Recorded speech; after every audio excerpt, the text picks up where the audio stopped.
Guys, అందరికీ నమస్కారం. నా పేరు ధర్మరాజ్ మురళి. ఓకే. ఈ ఏప్రిల్ నెలలో అయితే మనము ఒక 9 బోర్ పాయింట్లు సర్వే చేసినాము, ఏప్రిల్ 15 వరకు. ఇందులో మనకి 6 బోర్ పాయింట్లు సక్సెస్ అయినాయి. మూడిట్లో ఒకటి వచ్చేసి డ్రై ఫ్రాక్చర్ ఫెయిల్ అయింది, రెండు వచ్చేసి రిజెక్ట్ చేసాము, ఎందుకంటే అందులో వాటర్ పడే ఛాన్సెస్ చాలా తక్కువగా ఉన్నాయి. ఓకే, అది బోర్ పాయింట్కి అనుకూలంగా లేదు. ఓకే, ఇది వచ్చేసి ఒక పాయింట్ ఉంది కదా, అది వచ్చేసి మనము శీర్ష గ్రామము కౌటాల మండలంలో అది సర్వే చేయడం జరిగింది. అది యాక్చువల్గా అయితే అక్కడ మనకి 40 నుంచి 60 ఫీట్ల వరకు వాటర్ పడే ఛాన్సెస్ ఉండాలి.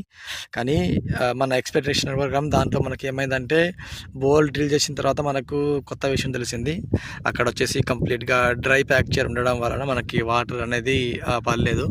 ఓకే, అది పడితే మన ప్లాన్ ఏంటంటే 120 వరకు వాటర్ పడే ఛాన్సెస్ ఉంటే డ్రిల్ చేసే ప్లాన్ ఉండే. కానీ మనం 120 వరకు డ్రిల్ చేసినా మనకి వాటర్ పడలేదు. ఓకే, శీర్ష గ్రామంలో అది వచ్చేసి భీమయ్య గారి బోర్ పాయింట్. ఓకే, వారి పొలంలో వాళ్ళ చేనులో మనము సర్వే చేసినాము. అక్కడ దాదాపు 3 పాయింట్లు సర్వే చేసినాము. అక్కడ మనకి ఏ పాయింట్ కూడా సక్సెస్ అనేది చూపించలేదు. ఓన్లీ మనకు కేవలము మనం ఎక్కడైతే డ్రిల్ చేసినామో అక్కడ మాత్రమే చూపించింది.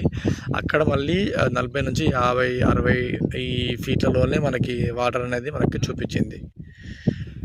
కానీ అది ఫెయిల్ అయిపోయింది. ఓకే, ఈ మంత్లో ఒక బోర్ మాత్రమే ఫెయిల్ అయింది మనకి అవుట్ ఆఫ్ 9 బోర్లలో. థ్యాంక్ యూ, ధన్యవాదాలు.